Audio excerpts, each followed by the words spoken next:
दरम्यान आझाद मैदानावरती आता पोलिसांचा बंदोबस्त वाढवण्यात येणार आहे, कारण आंदोलकांनी सुप्रिया सुळेंच्या काल गाडीला घेराव घातल्यानंतर आता हा निर्णय घेण्यात आलाय। काल खासदार सुप्रिया सुळे यांनी मनोज जरांगे यांची भेट घेतली आणि त्यावेळी जेव्हा त्या बाहेर निघाल्या तेव्हा मराठा आंदोलकांनी त्यांना घेरलेलं होतं।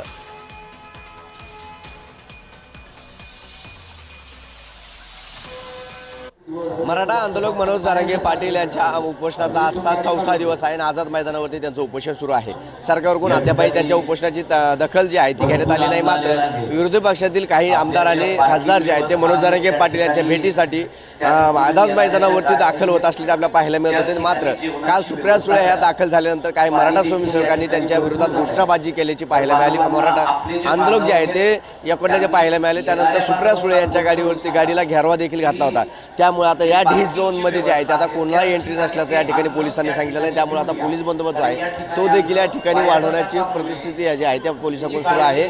थोड्याच वेळामध्ये संपूर्ण बंदोबस्त जो आहे तो या ठिकाणी वाढणार आहे। पोलीस बंदोबस्त या ठिकाणी वाढवण्यात येणार आहे, कारण या ठिकाणी आल्यानंतर मनोज जरांगे पाटील यांचाही सुरक्षेचा प्रश्न जो आहे तो ऐरणीवरती येतो। त्यामुळे कोणताही राजकीय नेत्याला किंवा मनोज जरांगे पाटील यांच्या सुरक्षेचा प्रश्न जो आहे तो ऐरणीवरती येतोय, कारण लाखोच्या संख्येने जो आहे तो मराठा समाज या ठिकाणी दाखल झालेला आहे। सध्या जर पाहायला गेलं तर राजकीय नेत्यांविरोधात मराठा समाज कुठेतरी रोष व्यक्त करताना पाहायला मिळतोय।